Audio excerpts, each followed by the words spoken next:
President Biden's troubles at home and abroad.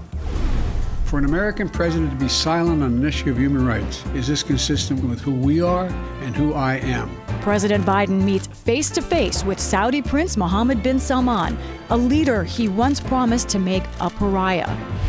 While across the world, a key Democratic senator deals the president and his agenda a major blow. Plus, this was not a spontaneous call to action, but rather was a deliberate strategy decided upon in advance by the president. Alarming new details from this week's January 6th committee hearing. I think that it got to the point where the screaming was completely out there. And what they were proposing, I thought was nuts. I don't think any of these people were providing the president with good advice. Explosive testimony, including for the first time from President Trump's White House counsel, as the committee gears up for what may be the last in this series of public hearings. Next. This is Washington Week. Corporate funding is provided by Consumer Cellular. Additional funding is provided by Koo and Patricia Ewan through the Ewan Foundation, committed to bridging cultural differences in our communities. Sandra and Carl DeLay Magnuson. Rose Herschel and Andy Shreves, Robert and Susan Rosenbaum, the Corporation for Public Broadcasting, and by contributions to your PBS station from viewers like you. Thank you.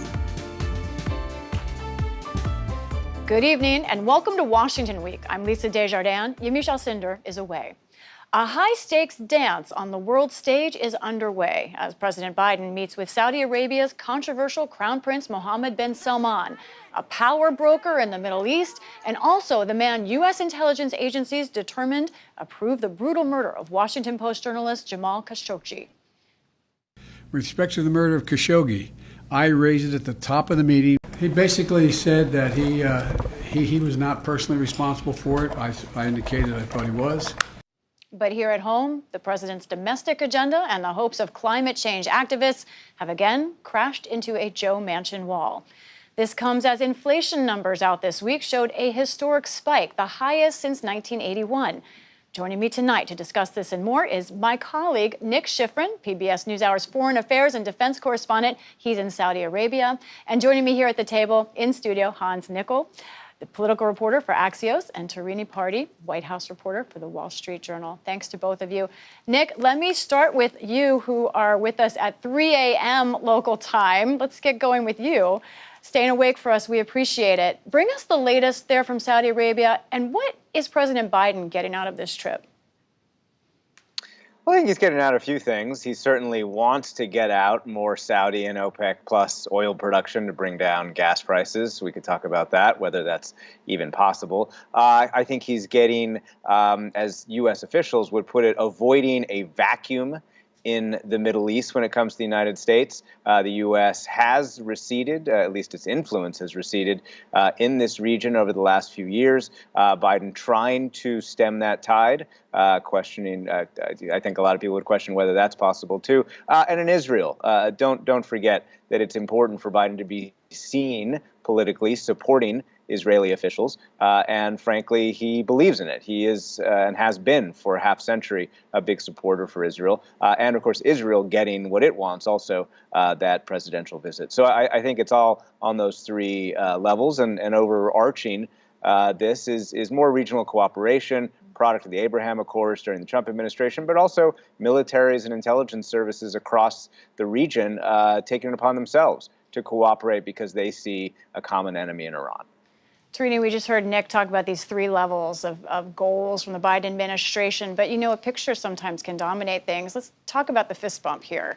We knew going into it, we were going to wonder what was going to be the interaction between President Biden and MBS, Mohammed bin Salman. They did have a fist bump, and that is getting attention from some Democrats here. This is someone who is known for human rights abuses. The United States has said that, and for involvement, according to the CIA and others, in the murder. Did the Saudis get what they wanted just from that photo? And did the U.S. concede something by doing it?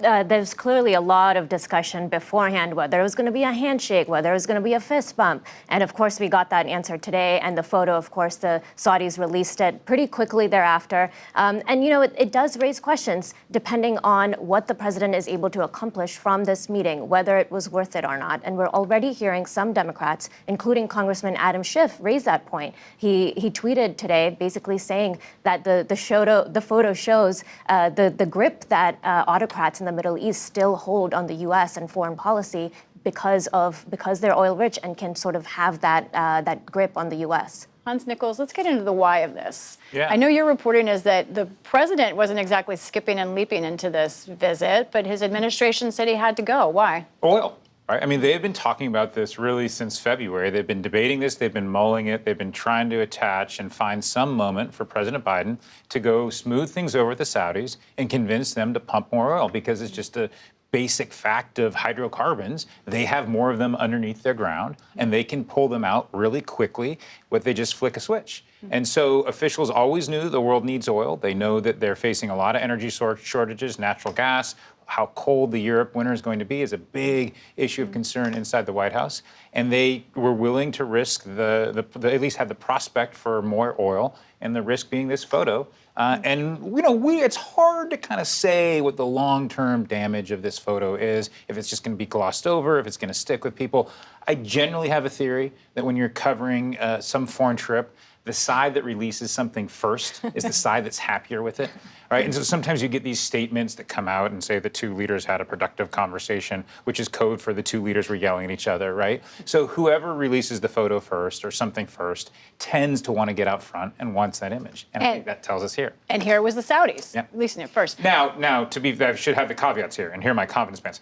It was a Saudi photographer. Right, and it was an official's photo, but like the White House wasn't dying to release, and we can check their feeds, and the White House puts out photos. To what extent this photo plays into the overall Biden mythology that they want to put out there? So yeah, point taken. They were in a position. I'm going to follow up from what Hans is saying, Nick, and go to you. You raised this earlier, saying we could talk about oil and we can talk about gas prices. So Nick, talk about it. Will this trip have any effect on oil and gas prices in reality? So a couple of points. One is that I asked Adel Al-Jubeir, the deputy foreign minister, basically in Saudi Arabia just a few minutes ago, about whether they would push OPEC Plus to release more oil, as the National Security Advisor Jake Sullivan suggested, or they would release more oil themselves, as the president suggested tonight. And he did not say yes.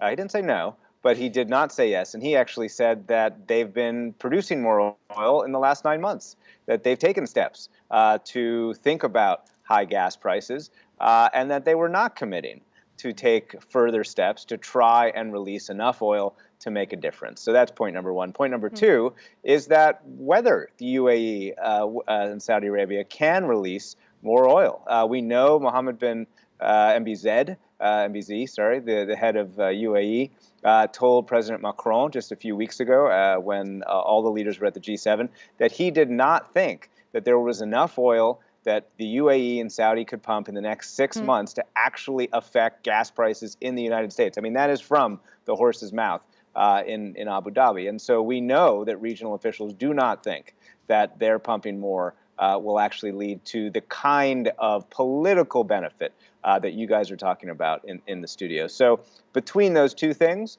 you know, possibly, it seems like the National Security Advisor and the president wouldn't be so confident about more oil coming if they didn't get some private reassurances. But whether we'll actually see a difference is another question. Now, Nick began that segment talking about an official neither saying yes nor no exactly. Hans, I want to ask you about an American official not exactly saying yes or no verbally. That's Joe Manchin. Right. Behind the scenes, he is saying that right now he is a no on the climate change portion of the Biden agenda. And I think a lot of Democrats think that means he's a no forever. Yeah. But can you take us into exactly what's happening there and how big of a deal is this? So he's a no this month, is what Manchin would tell you. And so this last 24 hours, the big discussion about this, because Manchin went to Schumer and Manchin said, I'm just not going to be there this month on a broader package for climate and energy. And we can just do the numbers real quick. He'd always been talking about $300 billion. That was generally a ballpark. This morning, Manchin clarifies his comments, calls into a West Virginia radio show that we all listened to for the first time. Hoppy Kercheval, great show. It was a good show. It was a great show. It's dynamic. It's fun. He calls in and says, actually, I'm for Medicare doing renegotiating drugs through Medicare. I'm for something for the healthcare exchanges, and I'm for taking a lot of money, $240 billion if you back it out, towards deficit reduction, but nothing on climate and energy this month. He wants to wait for the inflation numbers, and which we all know are going to come. The July numbers will come later on in August when the CPI number hits. And that's always been the barometer for Joe Manchin is inflation, inflation, inflation. He's been talking about this for months. He's felt that his theory of the case has been validated every time the numbers go higher, and he's not in a position to really move when inflation is this high. Certainly not moving any more warmly toward anything. And Trini, I want to ask you, Joe Manchin's effectively had a veto pen on this president.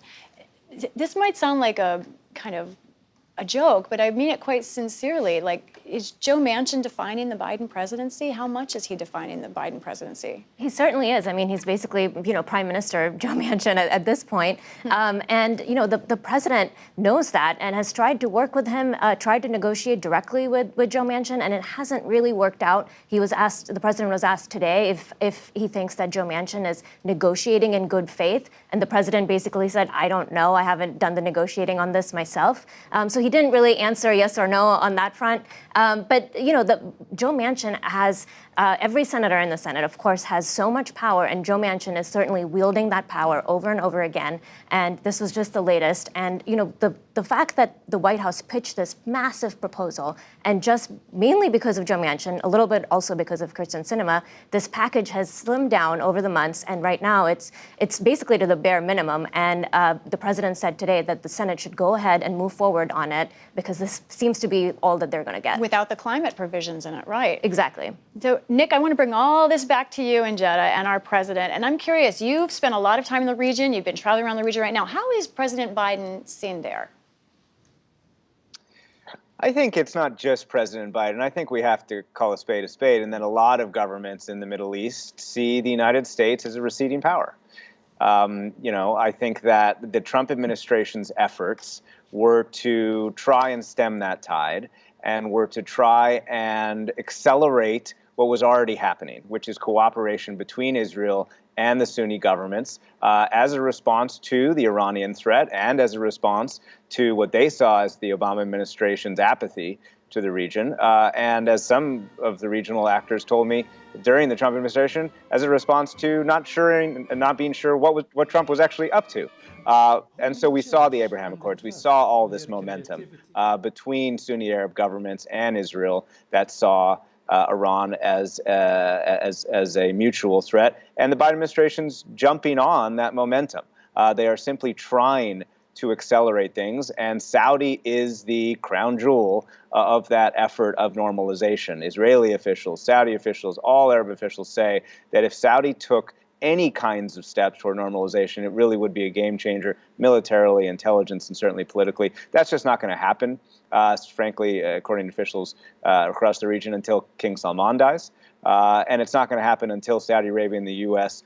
Really do have a better relationship. But that's clearly where the momentum is going. And so the U.S. is part of that right now. But frankly, that momentum was started irrespective of U.S. policy. It's fascinating, these tectonic plates around the world of power, sometimes defined by one man, sometimes not by one man. Sometimes one man has to kind of go along with them.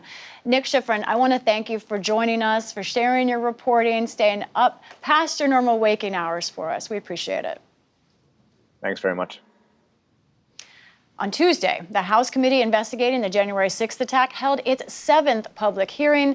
They charged that President Trump planned in advance to call on his supporters to march on the Capitol, but wanted it to seem impromptu. We heard a salvo of sound bites about an unhinged Oval Office meeting that include discussions of declaring martial law and the federal government seizing voting machines.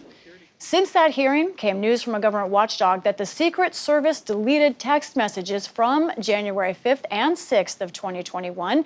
Joining us now to discuss this is Luke Broadwater, congressional reporter for the New York Times, my colleague there in the halls on the Hill.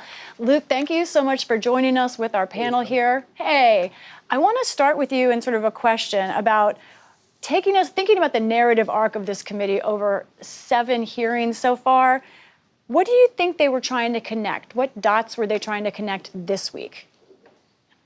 Sure. I think if you look at each of the hearings and sort of as a big picture, if you step back, they suggest almost every time a different avenue of wrongdoing by President Trump.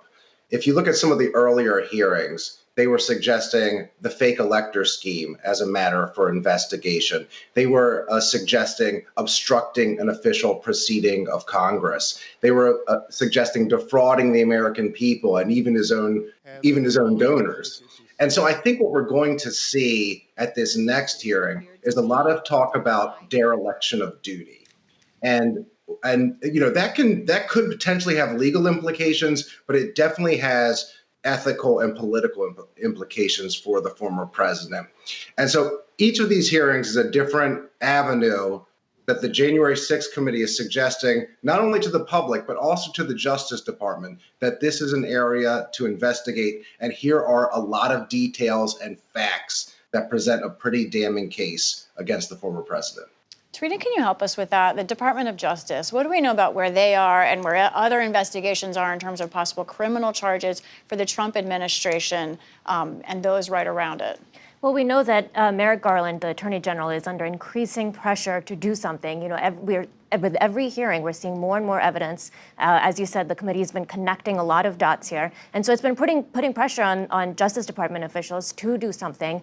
Most recently, we also heard from Congresswoman Liz Cheney, who brought up another potential evidence or instance of witness tampering. And she said that they referred that case to the Department of Justice. So they're starting to share more information now between the committee and the Department of Justice. And so we'll see how the Department of Justice is able to build a case, whether or not they're able to do that. But they certainly are under a lot of pressure right now.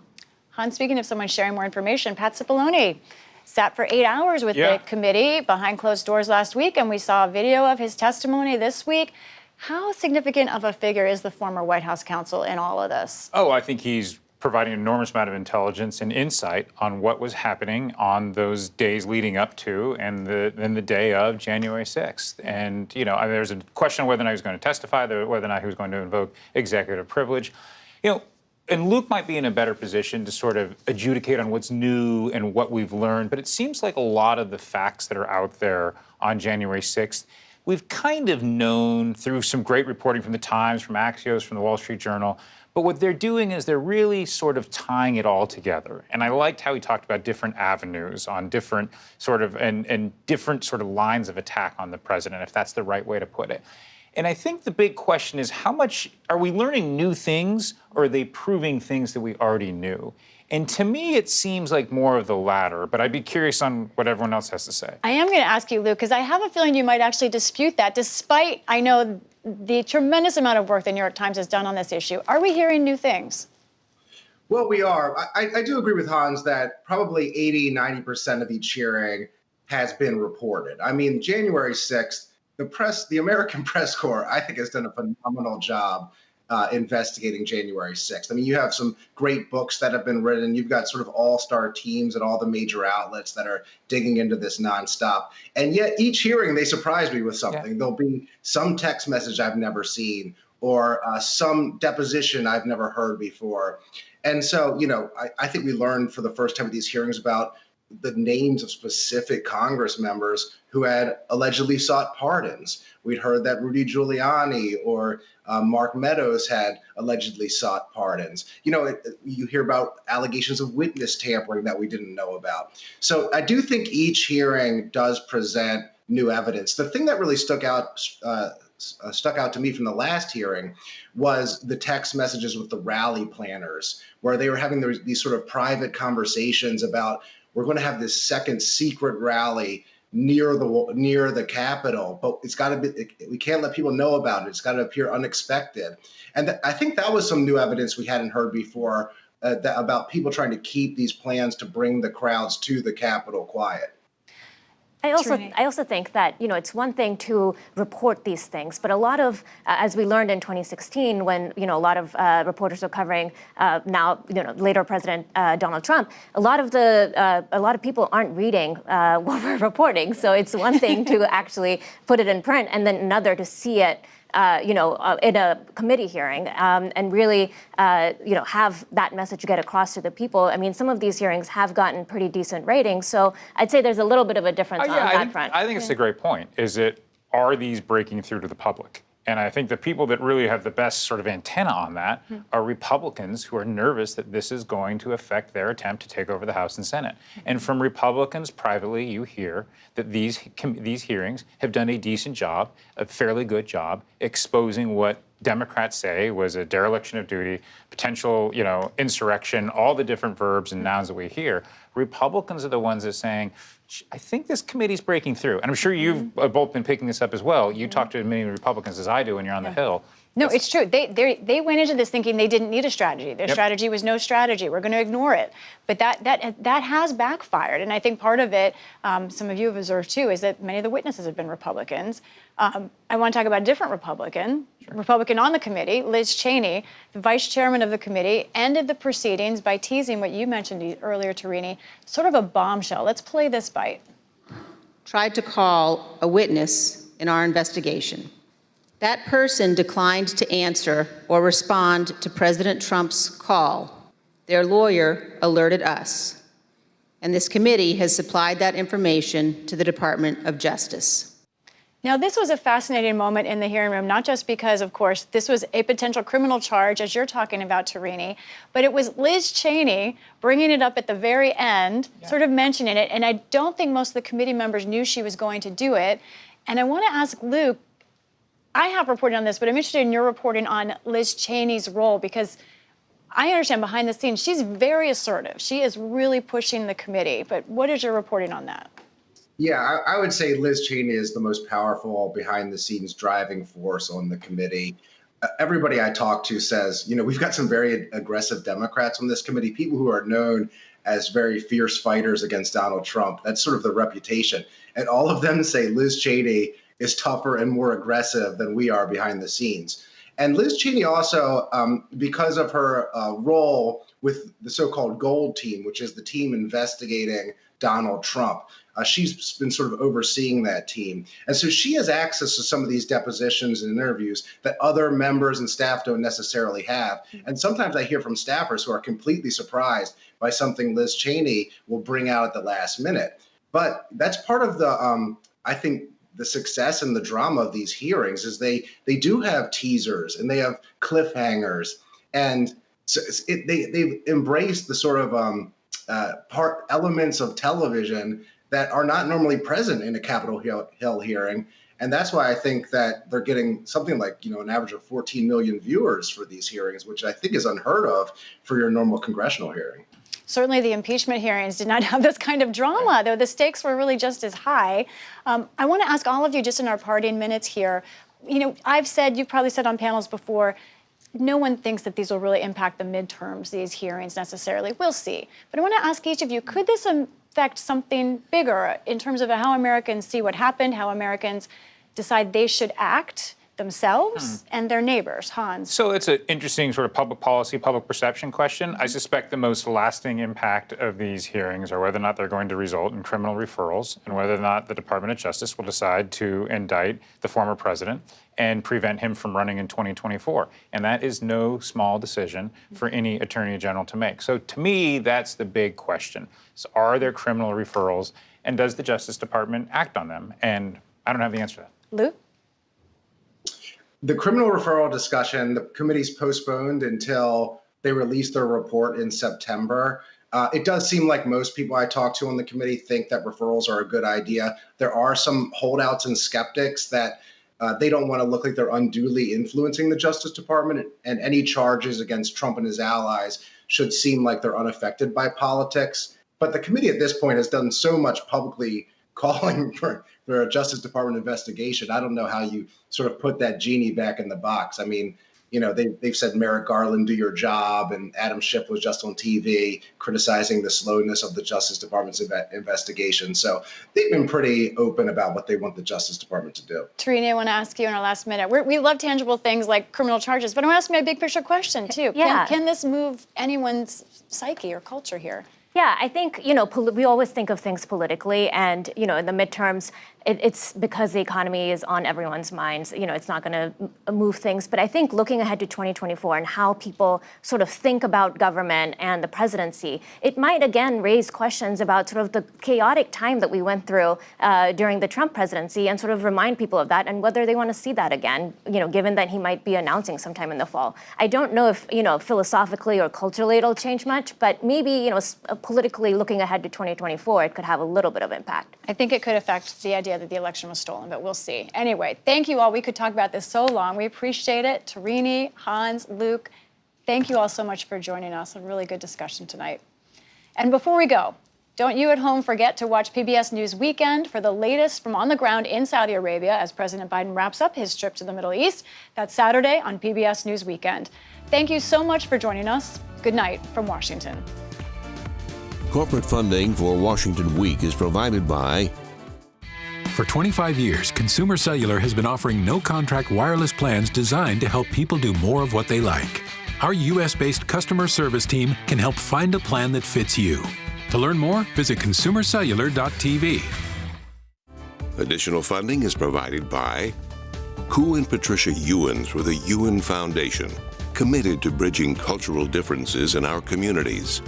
Sandra and Carl DeLay Magnuson, Rose Herschel and Andy Shreves, Robert and Susan Rosenbaum, the Corporation for Public Broadcasting, and by contributions to your PBS station from viewers like you. Thank you.